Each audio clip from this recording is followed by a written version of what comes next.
Psycho love. രചന ആശാദേവി. അവതരണം സാലിം കരുളായി. ഫുഡൊക്കെ കഴിച്ച് വന്നതും സത്യ ഹാളിലെ സോഫയിൽ ഇരുന്ന് കൊണ്ട് റിമോട്ട് എടുത്ത് TV ഓൺ ചെയ്തു. അവൻ TV അധികം കാണുന്ന കൂടുതലായിരുന്നില്ല. കൂടിപ്പോയ ന്യൂസ് മാത്രമേ അവനതിൽ കാണാറുള്ളൂ. പതിവ് പോലെ അന്നും അവൻ ന്യൂസ് ചാനൽ വെച്ച് സോഫയുടെ അടുത്തിട്ടിരുന്ന ചെയറിൻ്റെ ടേബിളിന്മേൽ കാല് കയറ്റി വെച്ചിരുന്ന ന്യൂസ് കണ്ടു. മുട്ടുവരെയുള്ളൊരു പാവാടയും ബനിയനും ഇട്ട് എല്ലാം കൂടി എടുത്ത് ഉച്ചിയിൽ കെട്ടിവെച്ചുകൊണ്ട് ശിവ അവിടേക്ക് വന്നതും സത്യ അവൾ ആദ്യം കാണുന്നത് പോലെ ഒന്ന് മിഴിച്ചു നോക്കി. അവളപ്പോൾ കാണാൻ ഒരു കൊച്ചു കുട്ടിയെ പോലെ ഉണ്ടായിരുന്നു. അവൾ നേരെ ചെന്ന് അവൻ്റെ മടിയിലേക്ക് കയറിയിരുന്നു. സത്യ അതൊന്ന് പകച്ചെങ്കിലും പിന്നീട് സന്തോഷത്തോടെ അവനവളെ വീഴാതെ ചേർത്ത് പിടിച്ചു. കുറച്ചു നേരം അങ്ങനെ തന്നെ ഇരുന്നതും ശിവ പതിയെ അവൻ്റെ താടിയിൽ പിടിച്ചു വലിച്ചു. എന്താ പാറുട്ടാ? അവനവളുടെ മുഖത്തേക്ക് നോക്കി സൗമ്യമായി ചോദിച്ചു. അവളവൻ്റെ മുഖത്തേക്ക് നോക്കി സൗമ്യമായി ചോദിച്ചു. അവൾക്ക് എന്തൊരു ഇഷ്ടക്കേടുണ്ടെന്ന് അവന് തോന്നി. എനിക്കിത് വേണ്ട ദേവേട്ട, ഈ ന്യൂസ് മാത്രം കാണാൻ വേണ്ടി എന്തിനാ അതിങ്ങനെ വെച്ചിരിക്കുന്നത്? അവൾ കൊഞ്ചലോടെയും ഇഷ്ടക്കോടുടെയും അവനോട് പറഞ്ഞു. അത് കേട്ട് ചെറിയ ചിരിയോടെ റിമോട്ട് എടുത്ത് അവൻ അവളുടെ കയ്യിലേക്ക് വെച്ചു കൊടുത്തു. ശിവ സന്തോഷത്തോടത് കൊണ്ട് ചാനൽ മാറ്റി കാർട്ടൂൺ ചാനൽ വെച്ചു. TV-യിൽ കാണുന്ന കാർട്ടൂൺ കണ്ട് സത്യ ശരിക്കും കണ്ടും പിടിച്ചു പോയി. അവനതൊന്നും വെറുതെ പോലും കണ്ടില്ലായിരുന്നു. ഒരുതരം അത്ഭുതത്തോടെയും കൗതുകത്തോടെയും അവൻ TV-യിലേക്ക് നോക്കി. ശിവ അത് ആസ്വദിച്ച് കാണുന്നതിനേക്കാൾ കൂടുതൽ ഇഷ്ടത്തോടെ സത്യ അത് കണ്ടു. കുറച്ചു കഴിഞ്ഞതും ശിവ തന്നെ സ്ഥിരം പരിപാടി തുടങ്ങി. വേറൊന്നുമല്ല, അവൾ ആവേശമൊത്ത് ഉറക്കെ ചിരിക്കാനും ടെൻഷൻ അടിക്കാനും ഓരോന്ന് വിളിച്ചു പറയാനൊക്കെ തുടങ്ങി. അയ്യോ പിടി അവനെ, ദാ ലോക്കറ്റ് അവൾ കൊണ്ടുപോയി. ആ ഡയലോഗ് ശരിയല്ല, എനിക്ക് ആദ്യം കണ്ടപ്പോഴേ തോന്നി അവൻ കള്ളനാണെന്ന്. അവൾ ആവേശമൊത്ത് വിളിച്ചു പറഞ്ഞു. ഇല്ല പറു, അതാ കുറിഞ്ഞി പൂച്ചയില്ലേ, അതാ എടുത്തത്. അല്ലതാ ഡോഗ്സ് അല്ല, ഹീസ് ഇന്നസെന്റ്. അല്ല ദേവേട്ട, നോക്കി, ആ ഡോഗിനാണ് ആ ലോക്കറ്റ് വേണ്ടത്. അതുകൊണ്ട് ഡോഗാണെന്ന് ആരും കാണാതെ എടുത്തത്. പക്ഷെ ആ കുട്ടിയും പൂച്ചയും അത് അറിഞ്ഞിട്ടില്ല. അല്ല പാറു, എൻ്റെ കയ്യിൽ ഇപ്പം പൂച്ചയെ കിട്ടിയ ഞാൻ പറയിപ്പിക്കാം അവനെ കൊണ്ട് സത്യം. സത്യ TV-യിൽ ആ പൂച്ചയെ നോക്കി മുറുകിയ മുഖത്തോടെ പറഞ്ഞു. അയ്യേ, ഈ ദേവേട്ടന് ഒന്നും അറിയില്ല. പൂച്ച എങ്ങനെയാ ദേവേട്ടനോട് സംസാരിക്കുന്നത്? അത് കരയുമില്ല ചെയ്യാറ്. എടി മണ്ടി, എന്നിട്ട് ഇതിലത് സംസാരിക്കുന്നത് കണ്ടില്ലേ? അവൻ വലിയ കാര്യം പറയുന്നത് പോലെ അവളോട് പറഞ്ഞു. ശരിയാ, ഞാനൊന്നും മറന്നു. അല്ല, ദേവേട്ടൻ എങ്ങനെയാ മനസ്സിലായത് ആ പൂച്ചയെ എടുത്തതെന്ന്? അതൊക്കെ എനിക്കറിയാം. ഇതിലും വലിയ കള്ളന്മാരെ പിടിക്കുന്നവരാണ് ഞാൻ. ആ പൂച്ചയുടെ കഴുത്തിൽ കിടക്കുന്നത് മാന്ത്രികമാലയാ. അപ്പോ ആ ലോക്കറ്റ് കിട്ടിയാലേ അതിന് പവർ ഉണ്ടാകൂ. സത്യം ഭയങ്കര ഗമയോടെ പറഞ്ഞതും ഓ പിന്നെ എന്ന മട്ടില് ശിവമുഖം തിരിച്ചു. ആ ബെസ്റ്റ്, ചക്കിക്കൊത്ത ചങ്ങര തന്നെ അല്ലേ അമ്മേ? എന്നാൽ ഈ സത്യസാറിനെ ഇങ്ങനെ കണ്ടിട്ട് എനിക്ക് വിശ്വസിക്കാനാവുന്നില്ല. ഇവരുടെ കളി കണ്ട് ആദ്യം വായും തുറന്ന് അന്തം വിട്ട് നിൽക്കുന്ന അഞ്ജു പിന്നീട് ബോധം വന്നതുപോലെ കൂടി നിൽക്കുന്ന മായയോടായി ചോദിച്ചു. അതിനവരൊന്ന് പുഞ്ചിരിച്ചു. നീ വാ, നമ്മൾ വന്നൊന്നും അവരറിഞ്ഞിട്ടില്ല. അവരുടെ സന്തോഷം നമ്മളായിട്ട് നശിപ്പിക്കണ്ട, നമുക്ക് തിരിച്ചു പോകാം. ശിവ നാളെ കോളേജിൽ വരുമ്പോൾ നീ കാര്യം പറഞ്ഞിരുന്നാ മതി. മായയും മഞ്ജുവും സത്യയും ശിവയും ഇവിടെ വന്നിട്ടുണ്ടെന്ന് അയലത്തെ വീട്ടിലെ ചേച്ചി പറഞ്ഞറിഞ്ഞ് അവരൊന്ന് കാണാനും ബാലന്റെ വീട്ടിലേക്ക് പോകുന്ന കാര്യം ശിവയോടൊന്ന് പറയാനും കൂടി വിചാരിച്ച് വന്നതായിരുന്നവർ. അപ്പോഴാണ് രണ്ടാളും ഈ കാഴ്ച കാണുന്നത്. പിന്നെ അവരെ ശല്യം ചെയ്യാതെ നിറഞ്ഞ സന്തോഷത്തോടെ രണ്ടാളും അവിടെ നിന്ന് തിരികെ പോയി. എന്നാൽ സത്യയുടെ മിഴികൾ അവരിൽ ഒടുക്കിയിരുന്നു. അവർ തിരിച്ചു വിളിക്കാൻ അവനും തോന്നിയില്ല. തൻ്റെയും പാറുവിൻ്റെയും ഇടയിൽ മറ്റൊരാൾ കടന്നു വരുന്നത് അവൻ അത്രയ്ക്ക് ദേഷ്യം ഉണ്ടാകുന്ന കാര്യമായിരുന്നു. അവർ പോയതും സത്യ വീണ്ടും തൻ്റെ ശ്രദ്ധ കാട്ടൂരിലേക്കും പാറുവിലേക്കും തിരിച്ചു. ഒരു കൊച്ചുകുട്ടിയെ പോലെ ഉറക്കെ ചിരിക്കുകയും ഓരോന്ന് പറയുകയും ചെയ്യുവാണ് ശിവ. അവനും അതിനോടൊപ്പം കൂടുന്നുണ്ട്. കാർട്ടൂൺ കഴിഞ്ഞത് ശിവ ഒരു സിനിമ വെച്ചു. സത്യ ആദ്യമായായിരുന്നു സിനിമ കാണാനിരിക്കുന്നത്. അവനിതിനോടൊന്നും തീരെ താല്പര്യം ഉണ്ടായിരുന്നില്ല. എങ്കിലും ശിവ തിട്ടത് കൊണ്ട് മാത്രം അവനതിരുന്ന് കണ്ടു. വിജയുടെ തേരി എന്ന സിനിമയായിരുന്നു. ആദ്യമൊക്കെ മടുപ്പ് തോന്നിയെങ്കിലും പിന്നീട് അവനും ആ സിനിമ ശ്രദ്ധിക്കാൻ തുടങ്ങി. അതിൽ വിജയയും ഒരു കൊച്ചുകുട്ടിയും തമ്മിലുള്ള ആത്മബന്ധം കണ്ട് അവന് വല്ലാത്ത സന്തോഷം തോന്നി. അതുപോലൊരു മകളെ തനിക്കും കിട്ടിയിരുന്നെങ്കിലെന്ന് ആ നിമിഷം അവൻ വല്ലാതെ കൊതിച്ചുപോയി. ശിവ അവൻ്റെ നെഞ്ചോട് ചേർന്ന് ചാരിയിരുന്ന സിനിമ കണ്ടു. അവനും അവളെ വിടാതെ ചേർത്ത് പിടിച്ചിട്ടുണ്ട്. സെമന്തയും വിജയും തമ്മിലുള്ള പാസ്റ്റ് കാണുമ്പോൾ ശിവ വിതുമ്പി കരഞ്ഞു. അന്ന് അവളെക്കാളും നന്നായി അത് കണ്ട് സത്യയും ഇരുന്ന് കരഞ്ഞു. അവനത് കണ്ട് വല്ലാതെ സങ്കടവും ദേഷ്യമൊക്കെ തോന്നി. അവൻ ശിവയെ തന്നോട് കൂടുതൽ അടക്കി പിടിച്ചു. സത്യയിൽ ആ ഒരു ദിവസം കൊണ്ടുണ്ടായത് ഒരുപാട് മാറ്റങ്ങളായിരുന്നു. അന്നവൻ ജീവിതത്തിൽ പലതും മനസ്സിലായി. സ്നേഹം, വാത്സല്യം, പ്രണയം, അങ്ങനെ പലതിൻ്റെയും ആദ്യപാഠം അവൻ പഠിച്ചെടുക്കുകയായിരുന്നു. ഇതെല്ലാം മനസ്സിലാക്കിയാലും താനിന്നോളം ജീവിച്ചു പോന്ന തൻ്റെ സ്വന്തം സ്വഭാവം ഒരിക്കലും മാറ്റാൻ സാധിക്കില്ലെന്ന് മാത്രം അവൻ ആ നേരം അറിഞ്ഞിരുന്നില്ല. സമന്ത മരിക്കുന്ന സീൻ കൂടിയായപ്പോഴേക്ക് സത്യക്ക് തന്നെ നിയന്ത്രണം തെറ്റിയിരുന്നു. അവൻ റിമോട്ട് എടുത്ത് ആ TV-യിലേക്ക് വലിച്ചെറിഞ്ഞു. TV-യുടെ ചില്ല് പൊട്ടിത്തെറിച്ചു. അവനോട് ചേർന്നിരുന്ന ശിവൻ ഞെട്ടിപ്പിടിഞ്ഞ് എഴുന്നേറ്റ് കൊണ്ട് അവനെ നോക്കി. അപ്പോഴത്തെ സത്യയുടെ രൂപം കണ്ട് അവളാകെ പകച്ചു പോയി. ഇതേ സമയം ലിയയും പേടുവും ചേർന്ന് പുതിയ തന്ത്രങ്ങൾ മെനഞ്ഞു കൂട്ടി. ഡാഡി, അവൻ ആ അഞ്ജുവിനെ മതിയെന്ന്. ആ കിരൺ അവൻ ഇന്നെ തല്ലി, അതുകൊണ്ട് അവളിനി അവന് വേണ്ട. ലിയ അമർഷത്തോടെ വേണുവിനോട് പറഞ്ഞതും അയാൾ അതിനെ ശരിവെച്ചു. അല്ല, എന്താ മോളുടെ പ്ലാൻ? വേണുവിൻ്റെ മനസ്സറിയാൻ വേണ്ടി ചോദിച്ചു. എനിക്കറിയില്ല ഡാഡി, ഇന്നവൻ എന്നെ നോവിച്ചു, അതും ആ കാശിന് വകയില്ലാത്ത തെണ്ടി പെണ്ണിന് വേണ്ടി. അതിനുള്ള ശിക്ഷ അവൾ അനുഭവിക്കണം ഡാഡി, എങ്കിലെൻ്റെ മനസ്സ് ശാന്തമാകൂ. നീയൊന്ന് സമാധാനിക്കും മോളെ. ആദ്യം നമ്മൾ വിചാരിച്ച പോലെ ഈ കല്യാണം നടന്നു കേട്ടിട്ടെ, അത് കഴിഞ്ഞ് വേണം നമുക്കൊന്ന് അറിഞ്ഞ് കളിക്കാൻ. മാളിയേക്കലിൻ്റെ അടിവേര് വരെ നമ്മൾ തോണ്ടിയെടുക്കും. വേണു ഗൂഢമായ ചിരിയോടെ പറഞ്ഞു. അതൊക്കെ നമുക്ക് പിന്നീട് സെറ്റാക്കാവുന്ന കാര്യങ്ങളല്ലേ.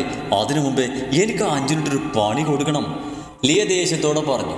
ആ, നീ ഇങ്ങനെ കിടന്ന് പിടക്കാതെ കൊച്ചേ, നമുക്ക് നോക്കാന്നേ. അഞ്ചൊന്നും നമുക്കൊരു ഏരിയയല്ല. പിന്നെ നിന്റെ സന്തോഷമല്ലേ, അത് നടത്തി തന്നിരിക്കും ഈ ഡാഡി. കൊല്ലരുത് ഡാഡി, അവൾ വേദന കൊണ്ട് പിടയുന്നത് അവൻ കാണണം. അത് കാണുമ്പോൾ അവന് വേദനിക്കില്ലേ? എന്നെ കൈനീട്ടി തല്ലി വേദനിപ്പിച്ച കിരൺ നെഞ്ചി പൊട്ടി കരയുന്നത് എനിക്ക് കൺകുളിർക്കെ കാണണം ഡാഡി. മക്കള് വിഷമിക്കാതെ അവനെ നിന്റെ കാൽച്ചുവട്ടിൽ കൊണ്ടുവന്നിട്ട് തരി ഡാഡി. അഞ്ജു, അവൾക്കുള്ളത് ഉടനെ തന്നെ നമുക്ക് കൊടുക്കാം. പക്ഷെ ഇപ്പോഴും നമ്മൾ സൂക്ഷിക്കേണ്ട ഒരാളുണ്ട് മോളെ, ആ ജഗൻ. അവൻ നമ്മുടെ മനസ്സിലിരിക്കും നന്നായി അറിയാം. പക മനസ്സിലിട്ട് ആഞ്ഞുകൊത്തുന്ന വിഷപ്പാമ്പാണവൻ. അവനെ നമ്മൾ സൂക്ഷിച്ചേ മതിയാകൂ. വേണൽപ്പം പേടിയോടെ പറഞ്ഞു. അയാളെ നമുക്ക് ഒതുക്കണം ഡാഡി. ഇപ്പോൾ അയാൾ മിണ്ടാതെ നിൽക്കുന്നതിന് പിന്നിൽ അയാൾക്ക് മറ്റെന്തോ ലക്ഷ്യമുണ്ട്. ആ പൊട്ടി സേതുലക്ഷ്മിയെ എനിക്ക് എൻ്റെ കാൽ കീഴിലിട്ട് ചവിട്ടി അരക്കണം. അവളുടെ ആ തലതെറിച്ച മോളില്ലേ വൈദേഹി, ആ പന്ന നായിൻ്റെ മോൾ എന്നെ കാണുമ്പോൾ കയറി ചൊറിയും. കഴിഞ്ഞ തവണ അവളെന്നെ ചെളിക്കുഴിയിൽ തള്ളിയിട്ടു. എൻ്റെ പുതിയ ഡ്രസ്സ് മുഴുവൻ നശിപ്പിച്ചു, അതും കിരണിൻ്റെ മുമ്പിൽ വെച്ച്. അതിനെല്ലാം ചേർത്ത് ആ സേതുവിട്ട് കൊടുക്കും ഞാൻ. സേതുവിനെ നീ വിട്ടേക്കും മോളെ, അവളെ ഞാൻ മോഹിച്ച മുതലാ. വയസ്സ് 40-40 ആയെങ്കിലും ഇപ്പോഴും ജ്വലിക്കുന്ന അവളുടെ സൗന്ദര്യം ഉണ്ടല്ലോ. വല്ലാത്തൊരു തരം ഉന്മാദത്തോടെ അയാൾ പറഞ്ഞതും ലിയയിലും ഉണ്ടായിരുന്നു സേതുവിനോർത്ത് പുച്ചങ്കലെന്നൊരു ചിരി. അതൊക്കെ ഡാഡിയുടെ ഇഷ്ടം. കിരൺ അവൻ എൻ്റെ ആവശ്യം കഴിഞ്ഞാൽ തിരിഞ്ഞു പോലും നോക്കില്ല ഞാൻ അവനെ. ആ കുടുംബത്തിൽ ഒന്നിനെയും ഞാൻ വെറുതെ വിടില്ല, എല്ലാത്തിനെയും കരയിക്കും ഞാൻ.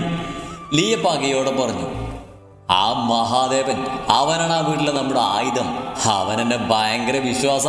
പോട്ടൻ, നിന്റെ കല്യാണം കഴിഞ്ഞാൽ എൻ്റെ കമ്പനിയുടെ പകുതി ഷെയർ കിരണ് കൊടുക്കുന്ന എൻ്റെ വാക്ക് വിശ്വസിച്ചിരിക്കാ പോട്ടൻ. അവൻ്റെ കമ്പനി പോലും നമ്മുടെ കയ്യിലാക്കാനുള്ള കളിയായി ഈ കല്യാണം അവനറിയില്ലല്ലോ. വേണു ഉറക്കെ ചിരിച്ചുകൊണ്ട് പറഞ്ഞതും ലിയയും കൂടെ പൊട്ടിച്ചിരിച്ചു. ഡാഡി, എനിക്കൊരാഗ്രഹം കൂടിയുണ്ട്. എന്നെ അന്ന് ആ ജഗൻ ആട്ടിയിറക്കിയില്ലേ, ആ വീട്ടിൽ തന്നെ എല്ലാവരെയും എൻ്റെ കാൽക്കീലിട്ടുകൊണ്ട് എനിക്കവിടെ രാജ്ഞിയെ പോലെ വാടണം. അവിടെയുള്ള എല്ലാത്തിനെയും എൻ്റെ അടിമകളാക്കി മാറ്റണം എനിക്ക്. ലിയ പകയേറിയുന്ന മിഴികളോട് പറഞ്ഞു. ഒക്കെ നമുക്ക് ശരിയാക്കാടി മോളെ, എല്ലാത്തിനെയും നിന്റെ കാൽക്കീയിൽ കൊണ്ടിടും ഈ ഡാഡി. അതിനാദ്യം വേണ്ടത് ആ ജഗൻ ഒതുക്കുക എന്നതാണ്. അതിനൊരു വഴി ഞാൻ കണ്ടിട്ടുണ്ട്. സമയാകട്ടെ, എല്ലാം നമുക്ക് ശരിയാക്കാം. അത് വേണം ഡാഡി. ഞാൻ കിരണിൻ്റെ ഓഫീസിൽ വർക്ക് ചെയ്യുന്നത് പോലും മറ്റൊരു ഉദ്ദേശത്തിലാണ്. സത്യദേവ് എന്ന വൻപൻ സ്രാവാണ് എൻ്റെ ലക്ഷ്യം. ആരോടും മടുക്കാത്ത അവൻ എനിക്ക് നേടണം. പിന്നെ ഞാൻ ആരാ? അവൻ്റെ മനസ്സിൽ ഒരിടം നേടിയാൽ പിന്നെ ഞാനൊരു കെയിനാണ്. കണ്ണിൽ വശ്യതയും ആർത്തിയും ഒരുമിച്ച് നിറച്ചുകൊണ്ട് അവൾ പറഞ്ഞതും വേണുവിൻ്റെ ഉള്ളൊന്ന് കിടുങ്ങി. മോളെ, അത് മാത്രം വേണ്ട. എവിടെയെങ്കിലും ഒന്ന് പിഴച്ചാൽ മരണം ഉറപ്പാ. അതും ക്രൂരമായ മരണം. ആ സൈക്കോഗിലിൻ്റെ കയ്യിലകപ്പെട്ട എനിക്കത് ഓർക്കാൻ കൂടെ വയ്യ. അയാൾ ആകെ വെട്ടിക്കുറച്ചു. നിമിഷ നേരം കൊണ്ട് അയാൾ ഭയത്താൽ വിയർത്തൊഴുകി. ഇത് തന്നെയാ ഡാഡി എനിക്കും വേണ്ടത്. അവൻ്റെ പേരൊന്ന് കേട്ടപ്പോൾ തന്നെ ഡാഡി പോലും ഇപ്പോൾ എൻ്റെ മുൻപിൽ ഇങ്ങനെ നിന്ന് ഭയന്ന് വിറച്ചില്ലേ, അതുപോലൊരു കിങ്ങിനെയാണ് എനിക്ക് വേണ്ടത്. അവൻ്റെ റാണിയായി മാറണം എനിക്ക്. എന്നെ കാണുന്നവർ പോലും ഭയന്ന് വിറച്ച് മാറി നിൽക്കണം. അതിനെനിക്ക് അവനെ സ്വന്തമാക്കണം. അവനെ നേടാനായി ഞാൻ ആരെയും പോലും എന്തും ചെയ്യും. ലിയയുടെ വാക്കുകൾ വേണുവിനെ കൂടുതൽ ഭയത്തിലായി. പറഞ്ഞാൽ അവൾ അനുസരിക്കില്ലെന്ന് അവൾക്ക് ഉറപ്പായി. അതുകൊണ്ട് തന്നെ കൂടുതലൊന്നും പറയാൻ നിൽക്കാതെ അസ്വസ്ഥമായ മനസ്സോടെ അയാൾ അവിടെ നിന്നു. ലിയ ഒരു പുഞ്ചിരിയോടെ ചുണ്ടിലൊരു പാട്ടും മൂളിക്കൊണ്ട് അവിടുന്ന് ചാടിത്തുള്ളിപ്പോയി. സത്യയുടെ കണ്ണൊക്കെ ചുമന്ന് കലങ്ങി നിറഞ്ഞൊഴുകുന്നുണ്ട്. മുഖത്താണെങ്കിൽ ആരൊക്കെയോ ചുട്ടരിക്കാനുള്ള ദേഷ്യവും. ശിവയ്ക്ക് സത്യത്തിൽ അവിടെ എന്താ നടക്കുന്നതെന്ന് മനസ്സിലായില്ല. എങ്കിലും അവൻ്റെ ഭാവം കണ്ട് അവൾ ശരിക്കും ഭയന്ന് പോയിരുന്നു. എന്താ പെട്ടെന്ന് പറ്റിയേ? അവൾ പേടിയോട് അവനോട് ചോദിച്ചു. എന്നാൽ അവനൊരു കാറ്റുപോലെ പാഞ്ഞു ചെന്ന് അവളെ വരിഞ്ഞു മുറുകി. കൊല്ലും ഞാൻ, കൊല്ലും. നിന്നാർക്കും വിട്ട് കൊടുക്കില്ല ഞാൻ.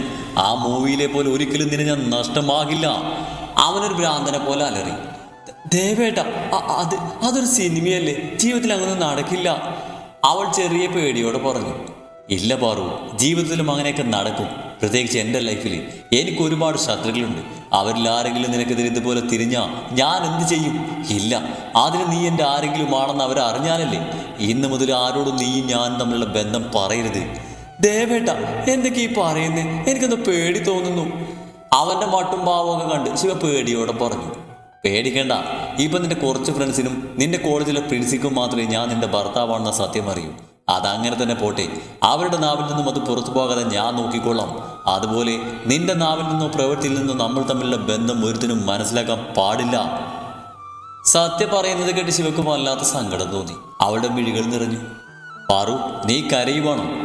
എന്തിനെങ്ങനെയൊക്കെ? അപ്പൊ ഞാൻ ദേവേട്ടന് ആരുമല്ലേ? മറ്റുള്ളവരുടെ മുമ്പിൽ പോലും സ്വന്തം എന്ന് പറഞ്ഞെന്നെ ചേർത്ത് പിടിക്കാൻ പോലും കൊള്ളില്ലേ? ശിവ സങ്കടത്തോടെ അവനോട് ചോദിച്ചു. പ്ലീസ് പാറു, നീ എന്നെ ദേഷ്യം പിടിപ്പിക്കരുത്. ഞാൻ അങ്ങനെയാണോ പറഞ്ഞത്? നിന്റെ സേഫ്റ്റിക്ക് വേണ്ടിയല്ലേ ഞാൻ അങ്ങനെയൊക്കെ പറഞ്ഞത്? നമ്മുടെ ഡാർക്ക് മാൻഷനായിരിക്കും നമ്മുടെ സ്വർഗം. അവിടെ എവിടെ വേണമെങ്കിലും നിനക്ക് സ്വാതന്ത്ര്യത്തോട് ഓടി നടക്കാം. അവിടെ വെച്ച് നിനക്ക് എന്നോട് എന്തും പറയാം, എന്തും ചെയ്യാം. നമ്മുടെ സ്നേഹം അവിടെ മാത്രം മതി. ആ മതിൽക്കെട്ടിന് പുറമെ നമ്മൾ രണ്ട് അപരിചിതർ മാത്രമായിരിക്കും. ശിവക്കാണെങ്കിൽ ആ സിനിമ വെക്കാൻ തോന്നിയ നേരത്തെ ഓർത്ത് സ്വയം ദേഷ്യം തോന്നി. എൻ്റെ പാറു, സങ്കടപ്പെടേണ്ട. മറ്റുള്ളവർക്ക് മുമ്പിൽ മാത്രമായിരിക്കും നമ്മൾ അപരിചിതർ. ആരും അറിയാതെ നമുക്ക് സ്നേഹിക്കാം. തൽക്കാലം ഞാൻ പറയുന്നത് നീ അനുസരിച്ച് മതിയാകൂ. അവൻ കുറച്ച് കടുപ്പിച്ച് പറഞ്ഞു. മനസ്സിലാ മനസ്സോടെ അവൾ അതിനൊന്ന് മൂളിക്കൊടുത്തു. നോക്കൂ പാറു, ഇപ്പം നീയാണെൻ്റെ ലോകം. നിനക്ക് എന്തെങ്കിലും പറ്റിയാ അതെനിക്ക് സഹിക്കാനാവില്ല. അതുകൊണ്ടാണ് ഞാൻ ഇങ്ങനെയൊക്കെ പറയുന്നത്. നാളെ നമ്മൾ തിരികെ പോവോ? ആ വിഷയം മാറ്റാനായി അവൾ ചോദിച്ചു. അത് കേട്ടപ്പോൾ അവനും അതുവരെ ഉണ്ടായിരുന്ന ടെൻഷൻ മാറ്റി വെച്ചുകൊണ്ട് ശ്വാസം എടുത്തു വിട്ടു. ആ, നാളെ എനിക്ക് ഓഫീസിൽ കുറച്ച് വർക്കുണ്ട്. കിരണമനിൽ ലീവല്ലേ, അതുകൊണ്ട് പോയേ പറ്റൂ. ആ ദേവേട്ട, അനിയേട്ടൻ്റെ വിവാഹത്തിന് നമുക്കും പോണ്ടേ? അതിൻ്റെ ആവശ്യമില്ല. അവൻ്റെ വിവാഹം ഒരു കുറവും കൂടാതെ ഞാൻ നടത്തി കൊടുക്കും. അത്ര തന്നെ. അല്ലാതെ അവിടെ പോകേണ്ട കാര്യമൊന്നും നമുക്കില്ല. എനിക്ക് ഇങ്ങനെയുള്ള കാര്യങ്ങളൊന്നും ഇഷ്ടമല്ല. അങ്ങനെ പറയല്ലേ പ്ലീസ് ദേവേട്ട, നമുക്ക് കൂടെ പോകാം. ഇല്ലെങ്കിൽ എനിക്ക് ഒത്തിരി സങ്കടാകും. ഞാൻ ഒത്തിരി കൊതിച്ചോണ്ടല്ലേ. പ്ലീസ് നമുക്ക് പോകാം. ശിവ അവനെ നോക്കി കെഞ്ചി. അവസാനം അവളുടെ നിർബന്ധം സഹിക്കാൻ വയ്യാതെ അവൻ സമ്മതിച്ചു. ആ നോക്കട്ടെ, പറ്റിയാൽ കൊണ്ടുപോകാം. അവിടെ ചെന്ന് കഴിയുമ്പോൾ എന്നെ മറന്ന് മറ്റുള്ളവരുടെ പുറകെ പോകാതിരുന്നാൽ മതി. ഇല്ല, സത്യമായി ഞാൻ വേറെ ആരുടെ അടുത്തേക്ക് മിണ്ടാൻ പോലും പോകില്ല. അവൾ അവന് ഉറപ്പ് കൊടുത്തു. എങ്കിൽ നോക്കാം. മതി കളിച്ചിരുന്നത്. ഞാൻ ഫുഡ് ഓർഡർ ചെയ്തിട്ടുണ്ട്. അത് കഴിച്ചിട്ട് നമുക്ക് കിടക്കാം. അതെ, ആ ഓർഡർ ക്യാൻസൽ ചെയ്തേക്ക്. അതെന്തിനാ? അപ്പം നിനക്ക് കഴിക്കാനൊന്നും വേണ്ടേ? അവൾ പറയുന്നത് കേട്ട് അവൻ അവളെ സംശയത്തോടെ നോക്കിക്കൊണ്ട് ചോദിച്ചു. അതെ, ഞാൻ വെറുതെ ഇരുന്ന് ബോറടിച്ചപ്പോൾ ഇവിടെ അടുക്കളയിൽ കയറി ചെറുതായിട്ട് നമുക്ക് രാത്രി കഴിക്കാനുള്ള ഭക്ഷണം നേരത്തെ ഉണ്ടാക്കിയിരുന്നു. നീ കുക്ക് ചെയ്തോ? നിനക്കതൊക്കെ അറിയാമോ? അവൻ അമ്പരപ്പോടെ അവളെ നോക്കി. അങ്ങനെയെല്ലാം ഒന്നും അറിയില്ല, കുറച്ചൊക്കെ അറിയാം. അവന് വല്ലാത്ത സന്തോഷം തോന്നി. അവളുടെ കൈകൊണ്ടുണ്ടാക്കിയ ഫുഡ് കഴിക്കാൻ അവന് വല്ലാത്ത ആഗ്രഹം തോന്നി. അല്ല, നീ അതിനാണോ ഉച്ചയ്ക്ക് ശേഷം കിച്ചണിലേക്ക് പോയത്? അവളാണെന്ന് തലയാട്ടി. എങ്കിൽ പിന്നെ എനിക്ക് വിശക്കുന്നു. വാ, നമുക്ക് കഴിക്കാൻ പാറു. സത്യ ആവേശത്തോടെ പറഞ്ഞു. ഒരു മിനിറ്റ്, ഞാൻ അതൊക്കെ ഒന്ന് ചൂടാക്കിയിട്ട് ഇപ്പം കൊണ്ടുവരാമേ. അവൻ ശരിയെന്ന മട്ടിൽ തലയാട്ടി കാണിച്ചു. ആ വീട്ടിലേക്ക് നന്ദൻ്റെ ശിങ്കടിയിൽ വന്ന് താമസിക്കുമായിരുന്നു. അവർ വാങ്ങി വെച്ച വീട്ടു സാധനങ്ങൾ കൊണ്ടാണ് അവൾ ഫുഡ് തയ്യാറാക്കിയത്. സത്യ ടേബിളിൻ്റെ അടുത്തുള്ള ചെയറിലിരുന്നതും ശിവ ഫുഡ് കൊണ്ടുവന്ന് ടേബിളിൽ വെച്ചു. അവൾ അതിൻ്റെ മൂടി തുറന്നതും അവൻ കൊതിയോടെ അതിലേക്ക് നോക്കി. നല്ല ചൂട് ചോറും പിന്നെ മാമ്പഴപ്പുളിശ്ശേരിയും ഉരുളക്കിഴങ്ങ് മെഴുകി പുരട്ടിയതും മാങ്ങച്ചാറും മുളക് ചമ്മന്തിയും വായുന്നതിൽ അവൻ അതെല്ലാം ആദ്യമായി കാണുന്നത് പോലെ നോക്കി. പാറു, ഇതൊക്കെ എന്താ? ഈ ചുവന്ന സാധനം, ഈ മഞ്ഞക്കറിയൊക്കെ ഞാൻ ആദ്യമായി കാണുകയാണ്. ഇതൊക്കെ ശരിക്കും തിന്നാൻ കൊണ്ടുപോകും. അവൻ്റെ ചോദ്യം കേട്ട് ആദ്യം അവളുടെ കിളി പോയെങ്കിലും മാൻസലിൽ വെച്ച് അവൻ കഴിക്കുന്ന ഫുഡിൻ്റെ കാര്യം ഓർത്തപ്പോൾ അവളുടെ ആ സംശയം മാറി കിട്ടി. അവൻ മിക്കപ്പോഴും പച്ചില പോലത്തെ എന്തൊക്കെയോ സാധനങ്ങളാണ് കൂടുതൽ കഴിക്കാറ്. പിന്നെ പലപ്പോഴും ചോറും അതിൻ്റെ കൂടെ എന്തെങ്കിലുമൊക്കെ വെറൈറ്റി കറികളും കഴിക്കും. എൻ്റെ ദേവേട്ട, ഈ ചുമന്ന സാധനമാണ് മുളക് ചമ്മന്തി, ഇത് മഞ്ഞക്കറി, മാമ്പഴ പുളിശ്ശേരി. അവൾ അവനതെല്ലാം ചൂണ്ടിക്കാണിച്ചുകൊണ്ട് പറഞ്ഞു കൊടുത്തു. എന്താ, മാംഗോ ഫ്രൂട്ട് കൊണ്ടാണോ നീ ഇതുണ്ടാക്കിയത്? ചോറിൻ്റെ കൂടെയാണോ പാറു മധുരമുള്ളത് കഴിക്കുന്നത്? പിന്നെ ഇത് പൊട്ടാറ്റോ അല്ലേ? ഇതെന്താ ഇങ്ങനെയൊക്കെ ഇരിക്കുന്നത്? സത്യ ഇഷ്ടപ്പെടാത്തതുപോലെ മുഖം ചുളിച്ചുകൊണ്ട് അങ്ങനെയൊക്കെ പറഞ്ഞപ്പോൾ ശിവയുടെ മുഖം ഒന്നും വാടി. അത് കണ്ടപ്പോൾ സത്യക്ക് എന്തോ സങ്കടം തോന്നി. ഏയ് കുഴപ്പമില്ല പാറു, നീ ഇതെനിക്ക് താ, കഴിച്ചു നോക്കട്ടെ. അവളുടെ മുഖം കണ്ട് അവൻ വേഗം തിരുത്തി പറഞ്ഞു. അത് കേട്ടപ്പോൾ അവളുടെ മുഖം ഒന്ന് തെളിഞ്ഞു. ഒന്ന് മൂളിക്കൊണ്ട് അവൾ പ്ലേറ്റ് എടുത്ത് അവനായി അതിൽ ചോറും കറിയും വിളമ്പി. അവനത് വാങ്ങി മുമ്പിൽ വെച്ചിട്ട് ഇതിനി എങ്ങനെ കഴിക്കുമെന്ന് ചിന്തിച്ചുകൊണ്ട് കുറച്ചു നേരം അതിൽ നോക്കി മിഴിച്ചിരുന്നു. ദേവേട്ടൻ വിഷമിക്കേണ്ട, കഴിക്കുന്നത് എങ്ങനെയാണെന്ന് ഞാൻ കാണിച്ചു തരാം. അവൻ്റെ ഇരിപ്പ് കണ്ട് കാര്യം മനസ്സിലായതുപോലെ അവൾ പറഞ്ഞു. വേറൊരു പാത്രത്തിൽ ചോറും കറിയും എടുത്ത് അവളും അവരുടെ അടുത്ത് തന്നെ കഴിക്കാനിരുന്നു. എന്നിട്ട് അവൾ അവനെ കൈകൊണ്ട് ചോറും കറിയും കൂട്ടിക്കൊഴിച്ച് വായിൽ വെച്ച് കഴിച്ച് കാണിച്ചു കൊടുത്തു. അതുപോലെ സത്യം കഴിച്ചു തുടങ്ങി. സംഭവം അവന് നന്നായി തന്നെ ഇഷ്ടപ്പെട്ടു. അവൻ വിടർന്ന മിഴികളോട് അവളെ നോക്കി. പാറു, ഇത് ശരിക്കും നല്ല ടേസ്റ്റ് ഉണ്ട്. അത് കേട്ട് മനസ്സ് നിറഞ്ഞതുപോലെ അവളൊന്ന് പുഞ്ചിരിച്ചു. പിന്നെ അവൻ അവൾക്കും പരസ്പരം വാരിക്കൊടുത്തു. അവസാനം പുളിശ്ശേരിയിലെ പഴുത്ത മാങ്ങ ശിവ കയ്യിലെടുത്തു. അത് കണ്ട് സത്യയും ഒരെണ്ണം അതുപോലെ കയ്യിലെടുത്തു. എന്നിട്ട് അവൻ അവളെ നോക്കിയപ്പോൾ അവളത് വായിൽ വെച്ച് ഉറിഞ്ചിയെടുക്കുന്നത് അവൻ കണ്ടു. അതുപോലെ ചെയ്തു അവനും. അതൊത്തിരി ഇഷ്ടപ്പെട്ടിരുന്നു അവന്. ഫുഡൊക്കെ കടിച്ചു കഴിഞ്ഞതും അവർ പാത്രങ്ങളെല്ലാം ഒതുക്കി വെച്ചിട്ട് കിടക്കാനായി റൂമിലേക്ക് പോയി. സത്യക്കാരൻ ആദ്യമായി വയറും മനസ്സും ഒരുപോലെ നിറഞ്ഞിരുന്നു. അവൻ ഇടയ്ക്കിടയ്ക്ക് ശിവയെ കണ്ടിട്ട് നോക്കി. അവളതൊന്നും അറിയാതെ കിടക്കാനുള്ള ഒരുക്കത്തിലായിരുന്നു. ഷീറ്റൊക്കെ വിരിച്ചു കഴിഞ്ഞ് അവൾ ബെഡിലേക്ക് കയറിയിരുന്നു. സത്യയെ കണ്ട് അവൻ അടുത്തേക്ക് വിളിച്ചു. സത്യ അവൾക്ക് അടുത്തേക്ക് ചെന്ന് കിടന്നതും അവൻ്റെ തലയെടുത്ത് മടിയിൽ വെച്ചു. പതിയവൻ്റെ തലയിൽ അവൾ മസാജ് ചെയ്ത് കൊടുത്തതും സത്യ സ്വയം മറന്നു. അവൻ ഉറങ്ങിയെന്ന് മനസ്സിലായതും അവൻ്റെ വിരുന്നെറ്റിയിലൊന്ന് അമർത്തി ചുംബിച്ചു.